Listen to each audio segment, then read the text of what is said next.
നമസ്കാരം. Nilambur MLA. PV. Anwar നടത്തുന്നത് ഗുരുതരമായ വഴിതെറ്റിക്കലാണെന്നും വലതുപക്ഷത്തിൻ്റെ നാവായി അൻവർ മാറിയെന്നും CPM നേതാവ് പി. ജയരാജൻ പറയുമ്പോൾ ചർച്ചയാക്കുന്നത് മാതൃഭൂമി വാർത്തയിലെ വിശദാംശങ്ങളുമാണ്. കഴിഞ്ഞ വർഷമാണ് ഞാൻ ഗൾഫിൽ പോയത്. അൻവറിനെ കണ്ടിട്ടില്ല. അൻവറിന് പിന്നിൽ താൻ ആണെന്നുള്ളത് കള്ളപ്രചരണമാണ്. പാർട്ടി സമ്മേളനങ്ങളെ ലക്ഷ്യമിട്ടാണ് അൻവർ ആരോപണങ്ങൾ ഉന്നയിക്കുന്നത് എന്നാണ് സംശയം. ഇടുക്കിയിലെ റിസോർട്ട് ഉദ്ഘാടനത്തിന് താൻ മാത്രമല്ല MM മണി അടക്കമുള്ള നേതാക്കൾ എത്തിയിരുന്നു എന്നും പി. ജയരാജൻ പറഞ്ഞു വയ്ക്കുന്നു. കേരളത്തിലെ ഒരു നേതാവ് ഗൾഫിൽ ചില കൂടിയാലോചനകൾ നടത്തിയ ശേഷമാണ് അൻവറിൻ്റെ കടന്നാക്രമണം എന്ന തരത്തിൽ CPMനുള്ളിൽ പ്രചരണമുണ്ടായിരുന്നു. ഒരു സംസ്ഥാന സമിതി നേതാവിനെതിരെയാണ് ഈ ആരോപണം എന്നതായിരുന്നു മാതൃഭൂമിയിലെ വാർത്ത. ഈ സാഹചര്യത്തിലാണ് ജയരാജൻ്റെ വിശദീകരണം ശ്രദ്ധേയമാകുന്നത്. ഇടുക്കിയിലെ റിസോർട്ട് ഉദ്ഘാടനത്തിലും ഈ സംസ്ഥാന സമിതി നേതാവിനെതിരെ വിമർശനമുണ്ടെന്ന് മാതൃഭൂമി വാർത്ത പറഞ്ഞിരുന്നു. ഇത് സോഷ്യൽ മീഡിയയിലാകെ ചർച്ചയ്ക്കും വഴിയൊരുക്കി. ഗൾഫിലേക്ക് പോയ നേതാവിൻ്റെ കേക്ക് മുറിക്കുന്ന ചിത്രങ്ങളെക്കുറിച്ചും വാർത്തയിൽ പരാമർശമുണ്ടായിരുന്നു. ഇതിനിടെയാണ് PV അൻവർ മുഖ്യമന്ത്രി പിണറായി വിജയനെ കടന്നാക്രമിച്ച് രംഗത്ത് എത്തുന്നത്. പിന്നാലെ തന്നെ അൻവറിനെ ജയരാജൻ തള്ളിപ്പറയുന്നു. അതും അതിരൂക്ഷമായി. ഇതിനൊപ്പമാണ് തൻ്റെ ഗൾഫ് യാത്രയ്ക്കും അൻവറുമായി ഒരു ബന്ധമില്ല എന്നുള്ള കാര്യം പി. ജയരാജൻ പറയുന്നത്.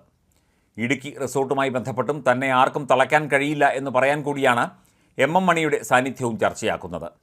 അൻവറിനെ കടന്നാക്രമിക്കുകയായിരുന്നു പി. ജയരാജൻ. വലതുപക്ഷത്തിൻ്റെ രാഷ്ട്രീയ ആരോപണങ്ങൾ ആവർത്തിക്കുകയാണ് അൻവർ. അന്വേഷിക്കുമെന്ന് മുഖ്യമന്ത്രി പറഞ്ഞു. പിന്നെ എന്തിനാണ് തുടർച്ചയായി വാർത്താസമ്മേളനം നടത്തുന്നത് എന്നും പി. ജയരാജൻ കണ്ണൂരിൽ ചോദിച്ചിരുന്നു. ഇതിന് പിന്നിൽ ഗൂഢാലോചന ഉണ്ടോ എന്ന് സംശയിക്കേണ്ടിയിരിക്കുന്നു. ആരോപണങ്ങൾ എഴുതി കൊടുത്തതിൻ്റെ അടിസ്ഥാനത്തിൽ അന്വേഷണം നടക്കുകയാണ്. ആരോപണങ്ങളിലെ അന്വേഷണം പൂർത്തിയാകുന്നതുവരെ അൻവർ മര്യാദ പാലിക്കേണ്ടിയിരുന്നു എന്നും പി. ജയരാജൻ പറയുന്നു. പി. ശശിയെപ്പോലും ജയരാജൻ പിന്തുണയ്ക്കുന്നു. ശശിക്കെതിരെയുള്ള ആരോപണത്തെയും അദ്ദേഹം ചോദ്യം ചെയ്യുന്നുണ്ട്. കോടിയേരിയുടെ വിവാദം ചർച്ചയാക്കുന്നതും പി. ജയരാജൻ അംഗീകരിക്കില്ല. പി. ശശിക്കെതിരെയുള്ള ആരോപണത്തിൽ പ്രഥമ ദൃഷ്ടിയിൽ മുഖ്യമന്ത്രി കഴമ്പില്ലെന്ന് പറഞ്ഞാൽ അങ്ങനെ തന്നെയാണ്. തെളിവുകളെ അടിസ്ഥാനപ്പെടുത്തി ആക്ഷേപിക്കേണ്ട കാര്യമില്ല. ശശിക്കെതിരെ തെളിവുകളൊന്നുമില്ലല്ലോ. വർഷങ്ങൾക്ക് മുൻപ് പാർട്ടി കൂടിയാലോചിച്ച് തീരുമാനിച്ച കാര്യമാണ് കോടിയേരിയുടെ വിലാപയാത്ര. ഇപ്പോൾ അതിൽ ആരോപണം ഉന്നയിക്കേണ്ട കാര്യമെന്താണ്? ഒരു പാർട്ടി പ്രവർത്തകൻ്റെയും പിന്തുണ അൻവറിന് ഉണ്ടാവില്ല എന്നും പി. ജയരാജൻ പറയുന്നു.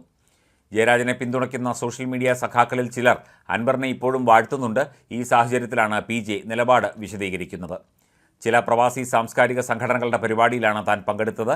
ചില വ്യവസായ സംരംഭകരും മറ്റ് ചില പാർട്ടി നേതാക്കളും അവിടെ ഉണ്ടായിരുന്നു. എന്നാൽ ദുബൈയിൽ നടന്ന പരിപാടികളിൽ അവിടെയൊന്നും അൻവറിനെ കണ്ടിട്ടില്ല. ദുബൈയിൽ നിന്നതും മുതിർന്ന സംസ്ഥാന കമ്മിറ്റി അംഗവുമായാണ് കൂടിക്കാഴ്ച നടത്തിയത് എന്ന് നിങ്ങൾ അദ്ദേഹത്തോട് തന്നെ ചോദിക്കണം. ആരാണെങ്കിലും പേര് പറയാമല്ലോ എന്നും ജയരാജൻ പറഞ്ഞു. അൻവറിൻ്റേത് ഗുരുതരമായ വഴിതെറ്റിക്കലാണ്. അൻവർ വലതുപക്ഷത്തിൻ്റെ നാവായി മാറിയിരിക്കുന്നുവെന്നും PJ വ്യക്തമാക്കിയിരുന്നു. RSSനെ സഹായിക്കുന്ന രീതിയിലാണ് അൻവറിൻ്റെ പ്രതികരണങ്ങൾ പുറത്തുവരുന്നത്. ഇക്കാര്യത്തിൽ ഗൂഢാലോചനയുണ്ടോ എന്ന കാര്യം സംശയിക്കുന്നു. അൻവർ ADGP അജിത് കുമാറിനെതിരെ ഉന്നയിച്ച 2 ആരോപണങ്ങളിലും സർക്കാർ അന്വേഷണം നടക്കുന്നുണ്ട്. ഒന്ന് അഴിമതി ആരോപണവും മറ്റേത് RSS നേതാക്കളുമായി കൂടിക്കാഴ്ച നടത്തിയതുമാണ്. 2 വിഷയങ്ങളിലും DGPയും വിജിലൻസും അന്വേഷണം നടത്തിവരികയാണ്. എന്നാൽ ഇതിൽ അന്വേഷണ റിപ്പോർട്ട് വരാൻ കാത്തുനിൽക്കാൻ അൻവർ തയ്യാറല്ല.